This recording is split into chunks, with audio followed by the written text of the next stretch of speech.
Alright, run-based game enjoyers, this list is going to start a fight. Today I am ranking the 6 best roguelikes ever made, and I do mean ever. The genre exploded in the last decade, from indie deck builders to AAA action roguelikes to whatever Vampire Survivors counts as. So I had to make some calls. No Isaac, no Wumcheon, no Spelunky. I love all of them. You can yell at me in the comments. The cut is the cut. We're looking at influence on the genre, replayability, vibes, soundtracks, and whether I actually still load the game up at 3 in the morning years after I beat it. From a chaotic alien planet shooter to the deck builder phenomenon that ate 2024 alive, here is the list. Number 1 is going to upset somebody. The order from 6 to 2 might upset everybody. Let's go. Number 6, Risk of Rain 2. The 3D action roguelike that proves the genre doesn't have to be top-down. You drop onto an alien planet, you kill everything that moves, you pick up items that stack in absolutely unhinged ways, and roughly 20 minutes in your character is a glass cannon orbiting the map at light speed firing 1,000 bullets per second. Risk of Rain 2 is at its best in co-op with 3 friends, where the difficulty scales up, the screen becomes a particle effect simulator, and someone always dies to a stray fire elemental at the exact wrong moment. Solo, it is a tougher sell, but learning a survivor like Loader or Captain or the Railgunner from the DLC is genuinely satisfying. The Survivors of the Void expansion added some of the best characters in the game. The mod scene is enormous if you want even more chaos. $30 for the base game. The Void DLC is $20, and there is a new expansion that came out called Seekers of the Storm, which fans have, let us say, mixed feelings about. Buy the original and the Void. You will be fine. Number 5, Dead Cells. The Metroidvania roguelite blend that should not work as well as it does. You play a glob of goo possessing a headless body. You sprint through a procedurally arranged castle. You whip out an absolutely demented arsenal of weapons. And you die. A lot. Dead Cells is the game where you spend 20 hours getting smacked by elites in the Promenade of the Condemned. And then one run, suddenly, everything clicks. The dodge timings click. The bow build clicks. The fact that you can throw your weapon at an enemy across the room and teleport to it clicks. The progression is permanent enough that you feel like you're getting stronger, but spicy enough that no 2 runs ever feel the same. There are something like 5 major DLC expansions. Every one of them adds new biomes, new weapons, new bosses. The pixel art is gorgeous, the soundtrack hits, and the studio motion twin-handed development to Evil Empire, who just kept cooking. $25 for the base game. 20 more for all the DLC. Easiest recommendation I will make today. Number 4, Vampire Survivors. The $5 game that broke everybody's brain in 2022 and reshaped the entire genre. You walk in one direction. You collect things. You explode. The whole game is basically a screensaver until it isn't. And then it becomes the most demanding spreadsheet you've ever played. There are dozens of characters to unlock, dozens of weapons that evolve into absolutely cracked endgame forms, secret achievements hidden in every corner of the map, references to obscure indie games that turn into actual playable characters, and 4 DLCs that each rebuild the formula from the ground up.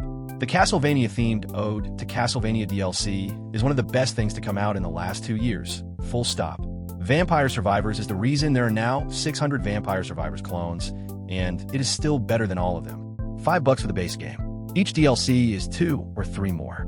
You will lose 40 hours, and it will cost less than a Chipotle bowl. No game this decade has had a better cost-to-fun ratio. Number 3, Slay the Spire.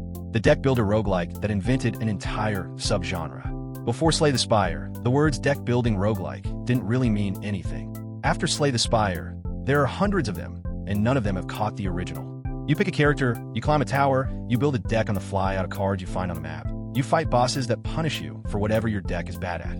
The Ironclad is the beginner-friendly one. The Silent is poison and shivs and pure damage. The Defect plays with orbs and lightning and orbiting frost. And the Watcher, which is the spiciest pick, can deal infinite damage if you assemble the right combo. Each Ascension level above 20 makes the game meaner, and Ascension 20 itself is one of the toughest endgames in any game I've ever played. The community has been running Slay the Spire daily climbs for 7 years, and I don't think anybody has truly solved it. $25. Slay the Spire 2 is in early access right now, and the buzz is enormous. If you're going to start the genre, start here. Number 2, Balatro. Balatro is what happens when one solo developer named Local Thunk locks himself in a room for 3 years and reinvents poker. You're dealt a hand. You make a poker combo.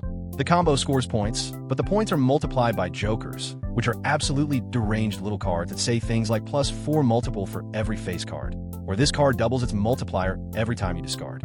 The game is a deck builder, a roguelike, a math puzzle, and a slot machine all at once. Every run, You're trying to build a scoring engine that hits 10 million points in 8 blinds. The art is gorgeous in this dingy, smoke-stained, 90s shareware way. The soundtrack is one looping 40-second track that becomes the most hypnotic thing you have ever heard.